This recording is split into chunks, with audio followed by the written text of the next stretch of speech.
Assalamu alaikum, you're watching Views and News and I'm Faisal Rahman live from our Islamabad studios. Today we'll be talking about the Prime Minister's visit to the World Economic Forum in general, plus a couple of very important statements in his meetings regarding Donald Trump, as well as the Chancellor of Germany, Ms. Merkel, as well as a couple of senior officials, as well as a lot of business community out there. Now, since there is a long detail of that whole visit, it started on the 21st and 22nd and 23rd. Now, our Prime Minister was very categorical about a few things. He mentioned very categorically that now Pakistan is not going to be a part of any conflict. We will never become a party to it. Rather, if there is an issue regarding peace, like in Afghanistan for that matter, or the current situation in Iran, we will be a party to any peace deal, any peace project, any peace initiative. So that is also pretty important. But before we start our program, let's watch this report. After the report, I'll introduce you to our panelists and then we'll start formal discussion. Taking the stage at the World Economic Forum in Davos, Prime Minister Imran Khan expressed the hope that the year 2020 will bring growth and job opportunities for the people. We have gone through this very tough period. And mercifully, our economy stabilized. The rupee that was falling, it's now, in fact, in the last few months, it's gained a bit. Our stock market has gone up. Investment in Pakistan year to year has gone up by 200%. So things are we are in the right direction, although I have to say we still have a lot of hard work to do. While stressing the importance of the Afghan peace process, the Premier said whatever terrorism now comes into Pakistan every now and then is from Afghanistan. We need peace in Afghanistan and stability. Whatever terrorism now comes into Pakistan every now and then is from Afghanistan. And that's why this peace process in Afghanistan is very important. The quicker Afghanistan settles this peace and stability, it's not just only good for Pakistan from the terrorism point of view, but also the connectivity to Central Asia, and which will benefit both Afghanistan and Pakistan. Earlier, during his meeting with the US President Donald Trump, Prime Minister Imran Khan said that the main issue, of course, is Afghanistan because it concerns the US and Pakistan. There are issues we want to talk about. The main issue, of course, is Afghanistan because it concerns the US and Pakistan. And fortunately, we are on the same page. Both of us are interested in peaceful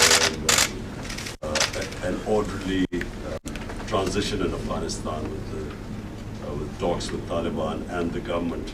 On the other hand, President Donald Trump has shown his concerns over the Kashmir dispute. We're talking about Kashmir and the relation to what's going on with Pakistan and India, and if we can help, we certainly will be helping. And we've been watching that and following it very, very closely. Speaking during an interview with the International Media Council on the sidelines of the WEF in Davos, Prime Minister Imran Khan said he fears that India might attempt to raise tensions at the border in order to divert attention from domestic protests against two government measures that have been criticized as anti-Muslim. He further said things went from bad to worse when New Delhi unilaterally annexed occupied Kashmir in August last year. India unilaterally annexed Kashmir, revoked their status, which was in their own constitution, this Article 370. And from then onwards, things went from bad to worse. And really, what is happening in India, let me just say one last word on that. Because I know India, I think it's a disaster for people of India. It's a bigger disaster for people of Kashmir. During his visit, Prime Minister Imran Khan with world. We have with us in our studio to talk about this. On my right is Air Vice Marshal retired Ikramullah Bhatti Saab. That is a senior defense analyst. Thank you very much. And we have with us Naseem Siddiqui Saab, senior journalist. Thank you very much, Naseem Saab. And we have with us Abdul Saab, senior economist. Thank you very much, Saab, for your presence as well. Now, sir, first of all, a couple of important issues regarding Trump and the Prime Minister's meeting. The core agenda primarily was about Kashmir. We raised this issue, and obviously we wanted peace in Afghanistan. And other than that, they also spoke about the bilateral trade. And obviously, Donald Trump is a businessman. That's the first priority it gives to everything. Now, sir, let's start off from there. Prime Minister says that we've been able to control the level of terrorism in Pakistan. 2019 was comparatively a much better year if you look at the past. Let's start off from there, sir. Things have improved? Certainly, it has been a long-drawn war, long-drawn struggle for Pakistan to combat this menace. And after sacrificing over 70,000 lives and suffering a loss of around $130 billion or more for Pakistan, Pakistan has been able to eventually, to a very great extent, remove this evil from our country, eradicate it almost to an extent, and there are very few incidents now, and that too in the bordering areas only. And I think Pakistan can proudly stand before the world that we are probably the only country who has successfully tackled this menace of terrorism. And hopefully this probably should not be happening ever again in this country, because people of Pakistan, the leadership of Pakistan has learned their lessons as to how this phenomena emerges, how it can be tackled, and how to avoid it in future. And we are very experienced now, besides the security forces, the government, our leadership, our people, to face such a situation. And hopefully the world will acknowledge Pakistan's efforts. And earlier on, Pakistan was known for as a country, at least our enemies had been portraying it to the world with a different narrative, that Pakistan is a country that has been exporting terrorism. But in fact, we were the biggest victims of terrorism. Besides Afghanistan, the next most affected country was Pakistan as a result of this conflict. And almost every incident that happened was planned, orchestrated, and originated from beyond our borders. So we were a victim and not an exporter. And even today we have people with us. Kulbhushan Yadav is an example. Uzair Baloch is another example, who can clearly prove that Pakistan continues to suffer from terrorism which emanates outside Pakistan.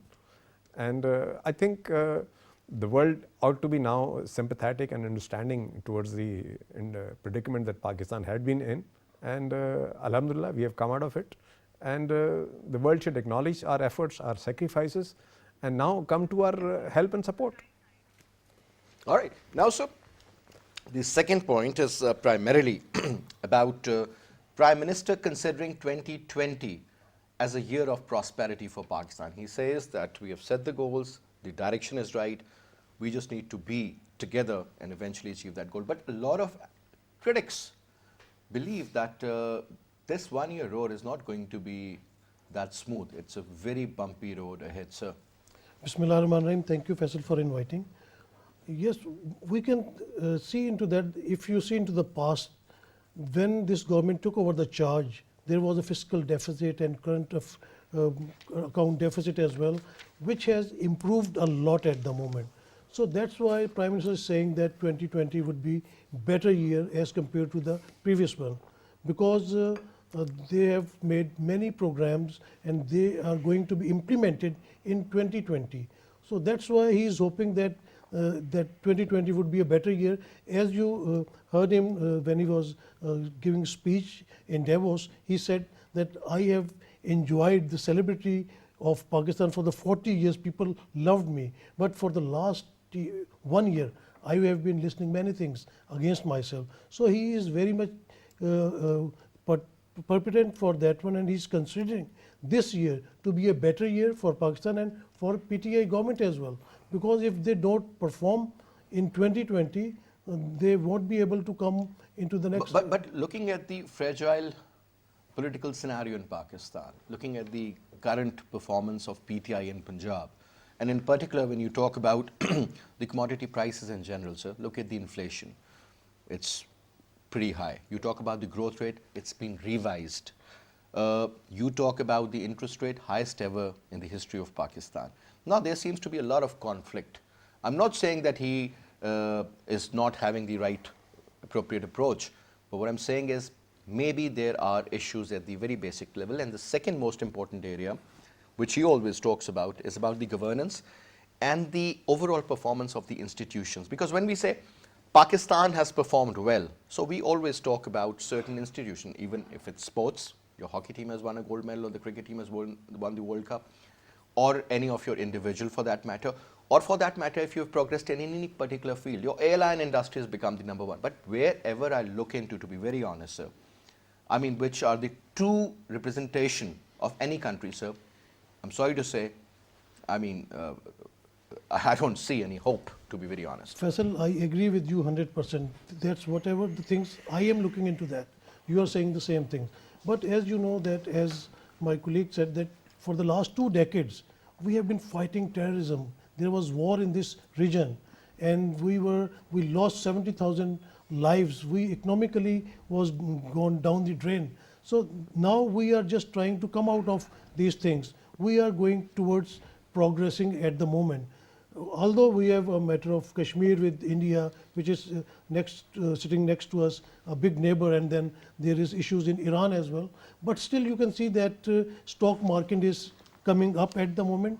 There are signs. The different institutions like Moody's or other ones, they have said that Pakistan is improving at the moment. Our foreign reserves are increased as well. So yes, we can hope that 2020 would be a better year for Pakistan, and that's what Imran Khan is saying, the Prime Minister is saying, and he is hoping and he is working for that as well. So if stock market is going up, they are going to bring some construction business over here as well, some investment coming from foreign as well. America has said that they will be investing in Pakistan. They have been meeting different CEOs of different companies in Davos as well. So there is a hope that Pakistan is coming out of that tenure in which it was facing that terrorism. So now the progress is on at the moment, so we can hope that there would be a better things in 2020. Jalil Saab, Siddiqui Saab seems to be very optimistic. But your rationality, let's keep that in mind, and let's talk about a few things. Moody's has said that you'll be staying at B minus. Plus, yes, a lot of other economic indicators. The stock market has been mentioned. Do you think stock market is the right indicator for the economic growth of any country, sir? First of all, we have to actually analyze or evaluate in the light of the economic realism, what situation practically exists on the ground. That's very important to see. For example, the real problem is our obsolete governance practices which are standing in the way of the economic growth of the country as well, for example. And I will say much of the responsibility falls upon those redundant and those inefficient regulatory framework which are still holding the national economy to hostage. That's one of the area in which the government will have to do work very seriously to restructure the whole institution plus the legal base on which they are founded. You must have seen very recently that what happened with PIA. The chief has been removed by the order of the Supreme Court. Of course, we duly respect the judgment. But the question is that what is the substitute? Now the PIA has become a real liability upon the nation. Not only the PIA chief, but also the 10 other Air Force officials or officers he had appointed at various posts. Where is the problem? The problem lies actually with the regulatory framework, which actually do not suppose the high growth, which are not fully reconciled with the high economic objective, with the high economic target of with the target and the economic growth. That's very important. I mean, your economic governance and the legal governance, they must march in step with each other. That's very well, number one. Number two is, agriculture is the mainstay of Pakistani economy. It used to contribute. Are we an agro-based country? It is basically. No, are we even now? No, we see the decline in the overall, the portion in that market share in Pakistan's economy. I mean, that's gone down well below 20% World Trade now. Organization, particularly in this area, marks Pakistan. You have got sugar crisis, you have got wheat crisis, whether artificial or not. There is as long as people are facing issues, they are having problems, that's an issue. So what was the cause? If somebody is holding it, fix him. What is the cause? For example, economists have... Governance.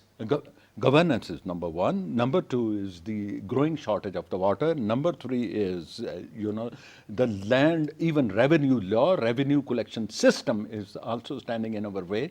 Number You expect four a is, shortfall in we the have not revenue carried collection? out land reforms You, for the you, you last... expect revenue shortfall, sir, in this Yes. fiscal year? Exactly. I am You expect already... more taxes The than chair- to be the- to be implemented, more chair- taxes. Sir, Faisal Sahab, you No, must... that's what I'm saying. Because when you talk to a normal, average person, sir, he's facing the music. Now people used to talk about this tabdili, this whole mindset, and everybody voted. Everybody was so happy, and this is what the Prime Minister himself accepted in a way that, I was the #1 most loved man in the country as a years. cricketer. But now people expect different, because as a captain of the cricket team, a winner, nobody would expect that he's going to be the person responsible for the price hike or the political issues or something else. But now Imran Khan has become a sportsman come politician, more of a politician. But very recently, you cannot, reject the statement which has been given by the chairman, CBR, and also Dr. Ishrat Hussain, who is also expert on the social governance of the country. Indeed. He's an economist. Yes.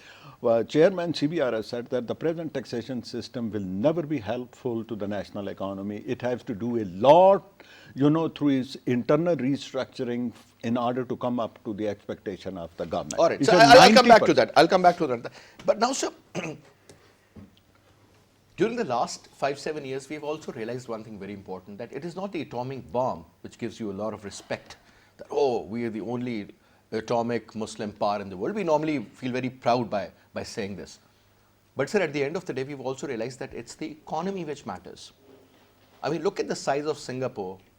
Top 5 oil importers from the Gulf, which goes towards the Far Eastern side. Forget about Japan or China or India or Korea for that matter. Just look at the size of the country and look at the consumption.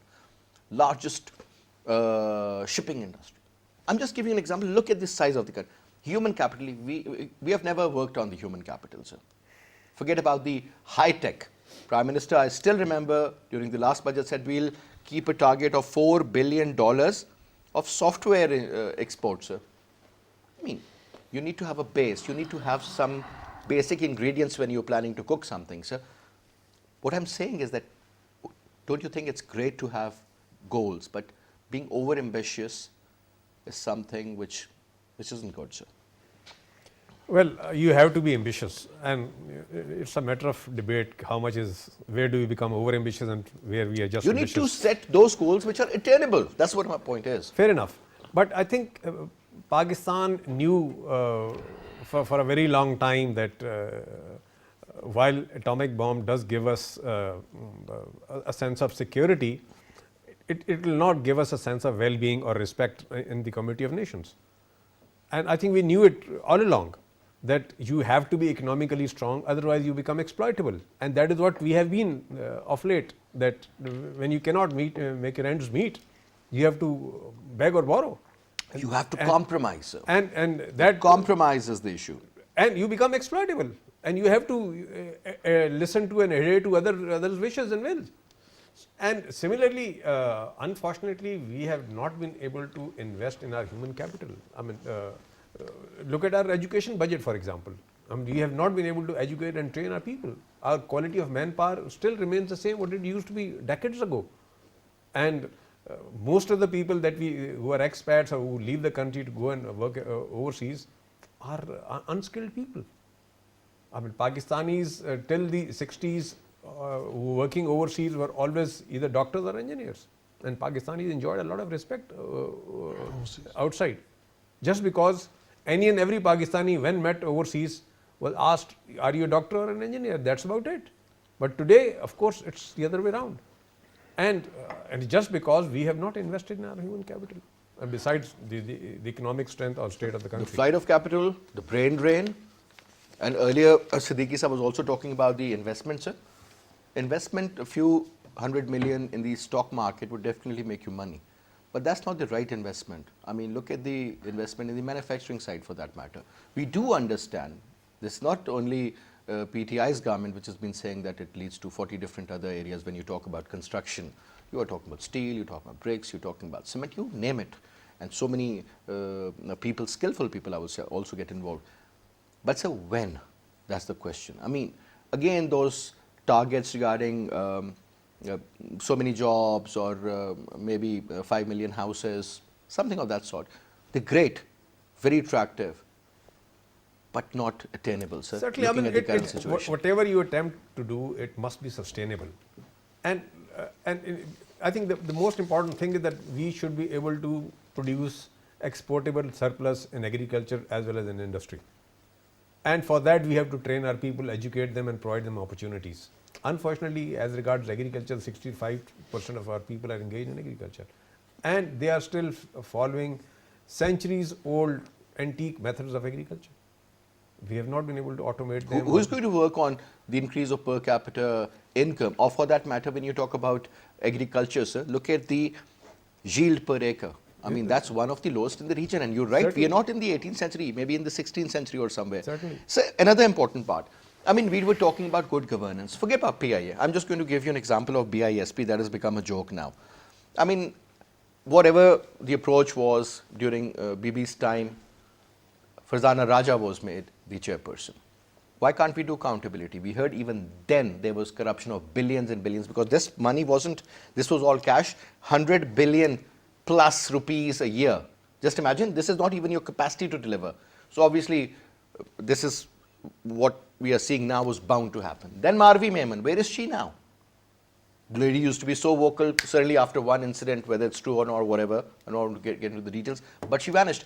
What about the accountability of her time, 5 years? You're talking about something like $5-6 billion worth of money being distributed. Come on, Khan Sahib should go for that. And even now, that so many people were involved and so many bureaucrats were involved, or whosoever was involved. The point is that, don't you think this is also, I mean, you talk about governance, then you, I mean, this is my point. There are too many issues of governance at the moment. You have rightly pointed out that accountability, what happened? This PTI government came on the slogan of taking accountability. And we have seen a lot many things happening in the last year. But now you can see that everybody is getting bail. Even people are getting out of the country as well. And you have raised a very good point that what about this Benazir income support funds? Those have been misused. Marvi Mehman, she must be brought to the court.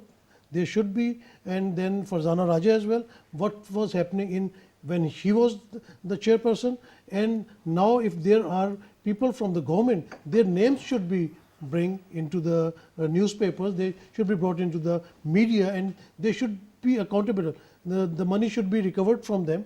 And if they have done these things deliberately, then they should be removed from their post, because there is, I haven't seen that accountability is going to an end. The people in the middle, they get bail, or they just, we heard a lot of about slogans about accountability, but actually there is nothing at the moment. So this government has to prove that if they were saying a lot about the corruption and doing the accountability, if they don't do this one, then they will not survive. The government will lose voters' sympathies which were given to them.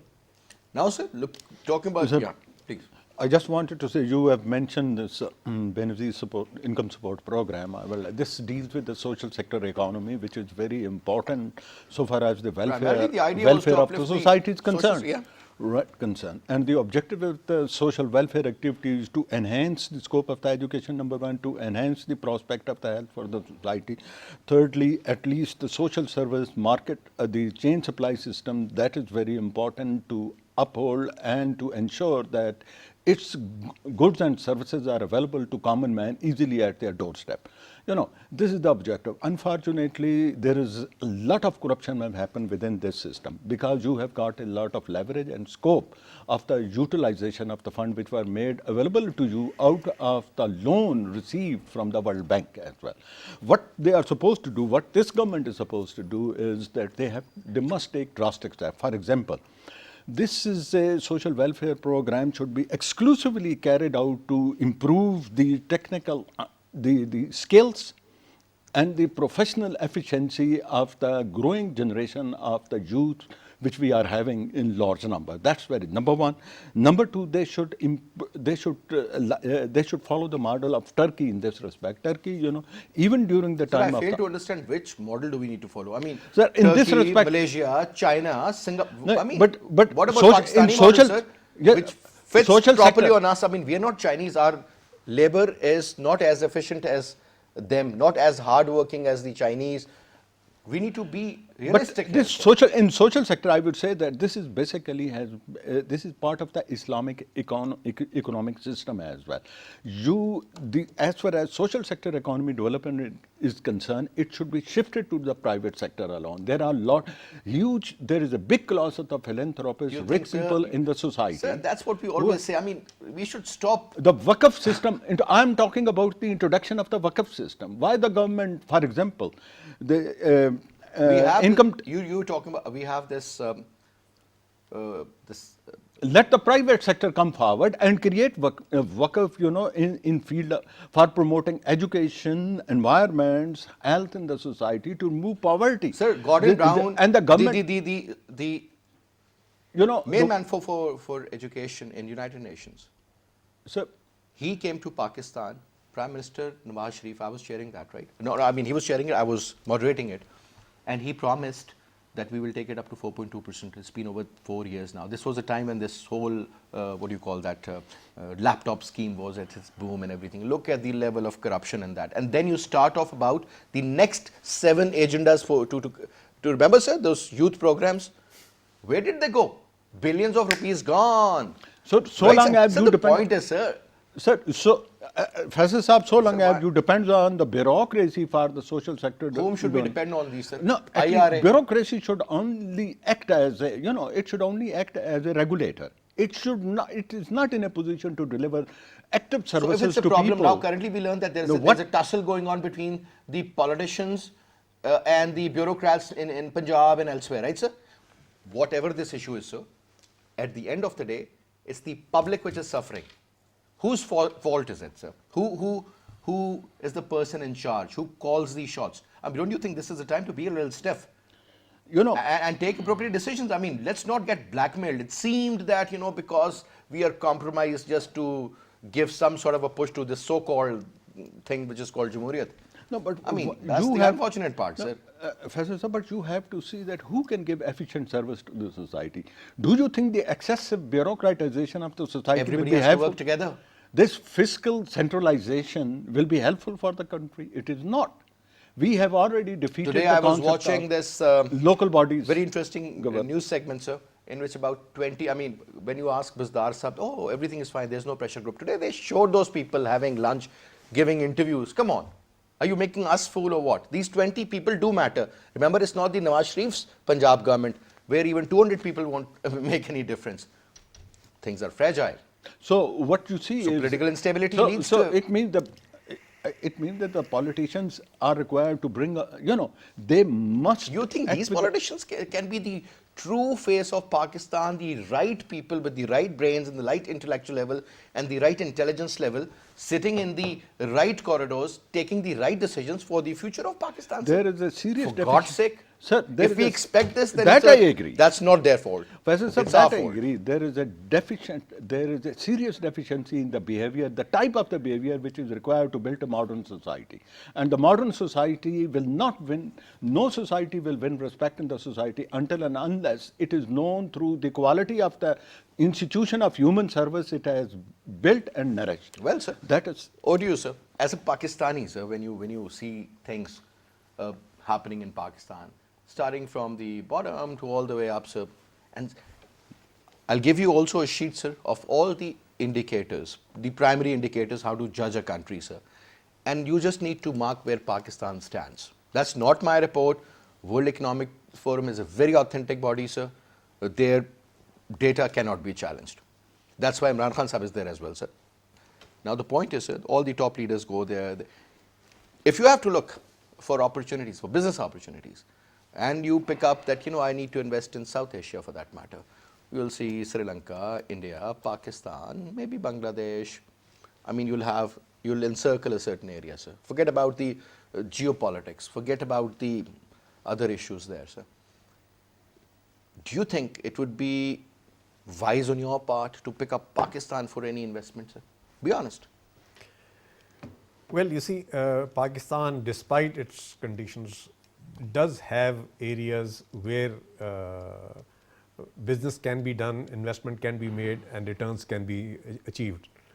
For example, agriculture is an area in which a very large segment of Pakistani population is engaged in, and there is a lot of scope, there is a lot of space in introducing new technologies, new methods, new inputs to enhance our outputs and of course reduce our cost.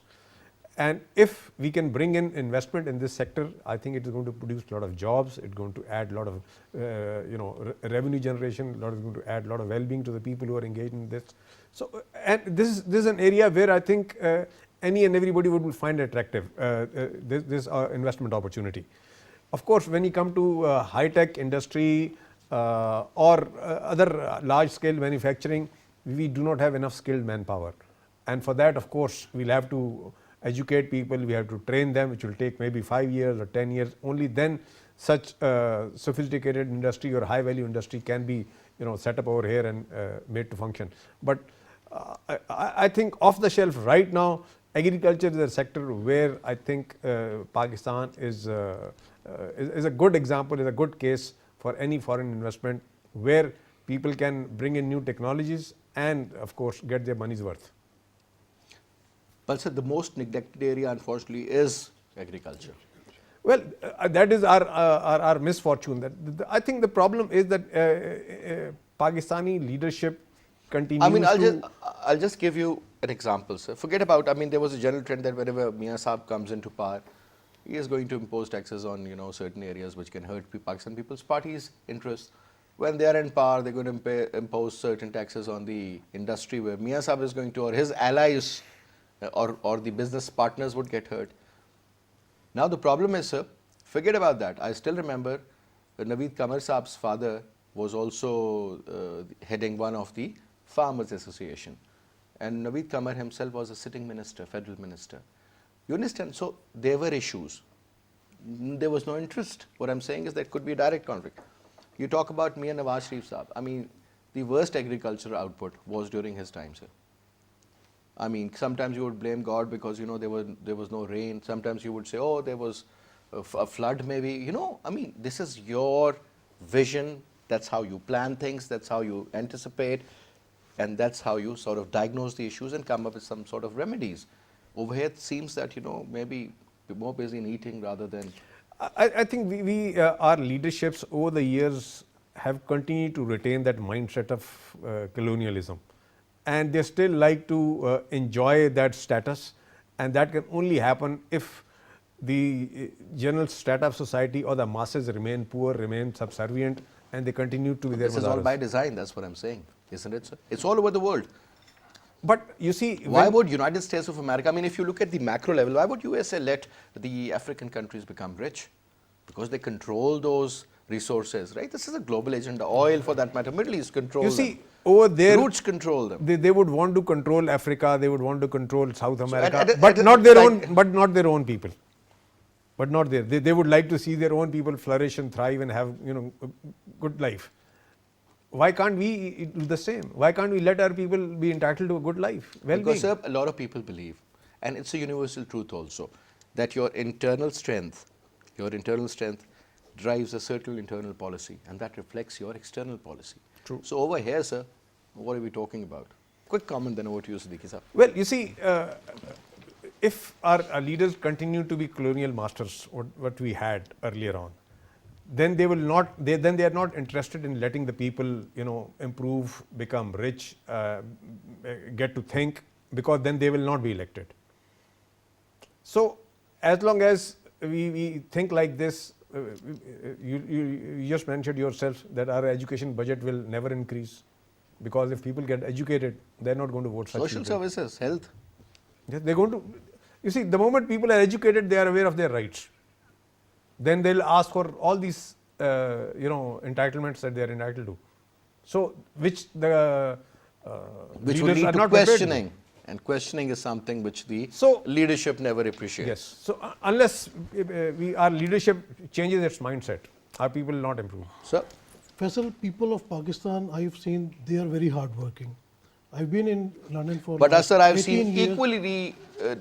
equal number of people who are. They don't want to work. Oh, sir, majority actually. That's what I was saying. That It's not only they don't want to work. Yeah. They don't want to work, that's for sure. But they don't want you to work too. They won't let you work. yeah, but all of them, when they go outside, when they go overseas, they work a lot. They do There is a a lot system, of hard and work. it's all about money. Wherever, yeah, System, it's environment. System, environment. So the government must provide. People do them not the create that training environment. at It's the your- moment. it's the There system should is be- always created yeah, from the there top, should be sir. more vocational training institutes. We need skilled labor at the moment. We need to improve HR departments. We have got a lot of young people. Those are just coming out of the universities. They are having their CVs and they are not getting jobs. Jobs should be created. The manufacturing More than un- a million people will be unemployed But that's- every year. I'm That's talking what about the we are educated seeing at the because moment. you are producing, you have allowed these universities to function, to operate without looking at their standards. Forget about the institutions which are in the government sector, sir. They are also horrible. But what I'm saying is, even in the private sector, I mean, they're just distributing piece of papers. You Piece can't of call it a papers at degree. the You do not moment, yes. earn it. That's what I'm saying, that they are not skilled as well. But if we can improve our industries, we can have more industries here, so we can adjust these youngsters over there, and you have got more exports. So if you have got more exports, then you can get more dollars, you can get more foreign currency. So that's why you can. Even, so we you can always use talk the- about entrepreneurship. Yeah. Entrepreneurship. I mean, you look at your small and medium industries, for that matter, where you do not need $1 billion industry to export. Look at Small what is happening in industries, yeah, exactly, Sialkot, Gujranwala, Faisalabad, Karachi, for that That matter. something has been started. I mean- Smandar has been working for that one, and they've started. Let's see what happens in the future, because the projects were given in the previous years. We have seen that end of the day it was all corruption, Sir, and the money people was do not want looted. this, these BISPs, Yeah. or people do not want this Sasti Roti schemes and all. I mean, these are just for corruption purposes, sorry to Yeah. say, sir. You need to work on the larger scale, and then you will see the results coming. Sir, closing remarks from you, sir. Faisal Sahab, there is a basic problem with our policy framework. Unfortunately, when we are talking about agriculture policy, which is the mainstay of the Pakistan national economy and contribute 22% of the GDP. In fact, it has suffered because of the disjointed, broken public policy format. For example, if one department, if bank is now the bank is giving loan to the small farmer or the medium farmer, unfortunately, agriculture ministry was required, or those agriculture bureau, the agriculturists who are engaged with this system were required to at least share high-tech knowledge with them, share the professional knowledge with them for making them a skilled farmer. That is an area in which no step has been taken decisively. That is one reason there is a big gap, between big gap in agriculture sector so far as its efficiency and its output is concerned. Number one, and number two, what we find is that if you see if you just weigh these 4 or 5 aspects of the mega policy framework, monetary policy, the taxation policy, investment policy, and human resource policy. There is no reconciliabilities between all these policies. There is one department which gives concession. Those concessions and those benefits given are actually wiped out by the stringent measure of another policy framework. So that is why our what you are talking about right now that's why our policy cannot take off. And mainly I would like to say that is one reason that our policy framework could not become self-sustaining. As a result of it, with a slight disruption, with the slight change of the government, the whole policy framework is collapsed. That is mainly the reason. And I think so that the answer to this problem is that the private sector should be encouraged. We should. On what grounds? That is. On what grounds? For What sort example, of if you are talking, confidence, sir, if you are talking measure- about, sir, for example, if you are talking about agriculture, corporate farming system should be introduced. The modern civilization is the product So of today the, our of the foreign corporate minister was addressing, performance. right? And he was talking about that, we will have these seminars and we will do this. And so you don't need to tell what we need to do or what you should have been doing much earlier. You were also part of the Pakistan People's Party for such a long time, and you've been once nominated by Benazir Bhutto Sahiba as the for the seat of the Prime Minister. So you can well imagine, look at your status. In People's Party's time, you were also Foreign Minister. What I'm saying is, these things should have been done, would have been done decades ago. You have lost it, no matter what you say or you know. My point again is, sir, what I'm saying is that should have been done, could have been done, Yes. but never have been done. They never have been done. You I know, just give so you let's be honest. I just ask one question. For example, now you see a real traffic jam problem in Islamabad city. It is very well organized. It has got a well-developed. What organized, sir? What is the reason? They would. Why? I mean, sometimes they would just sort of a U-turn. They would say, go straight 200 miles and then take a U-turn. You know, stupid things, sir, over there as well. I mean, the whole world. I mean, I travel, sir, a lot, and I've happened to see almost all the continents. And I tell you one thing: sometimes when I come back to Pakistan, I see these things. I How much hold my time head is and I say, wasted? who has decided to do this? Who has decided? How much time is It's wasted? so stupid at times that you would think, oh my God. So this is a problem. I mean, a Ad lot of hoc time is based wasted if you move decisions from, primarily, no And no- long-term thinking. and no Nobody strategy. talks about the population. Nobody talks about the number of cars being used in Islamabad, registration. That we cannot afford to, let's say, let people buy more than this number. Forget about the economy. And People not Faisal buying. Sahib, I will like- 56% of the. I will just Toyota like to sales draw have gone your up. What I'm attention. saying is, things can be controlled, sir, if there is a proper measure, proper way, and there is a will. Faisal Sahib, I just would like to draw your attention that the CDA is fully determined to expand this Bilu area further into F10 And make more into money out 11 of it. area. Do you have the capacity to hold the growing, this traffic? I mean, if you have to move from one sector to another sector, you need 1 hour. to do Islamabad was supposed to be so. A model. red it's light small. free city, sir. It was supposed to have all the underpasses and bridges. So you can see and why. the only cross section which you had was in Apara. Now look at where Islamabad is touching Murray, touching almost much away from Fatehjang, almost close to Rawat, and thank God we have these mountains. Otherwise, there was a plan to make a tunnel and sell half of Haripur also. Oh, my God. You remember that, sir? Yeah, yeah. So That the was piecemeal Musharraf's time. treatment is What I'm being saying given. is, sir, Enough is Let's, enough. enough is enough. Enough Let's, is enough. let's have a great weekend after. Anyway, sir, thank you so much. It was a pleasure, Siddiqui Sahab. Thank you so much, sir. That's all we have for this week. I'll see you again. Till then, good care. Good afternoon.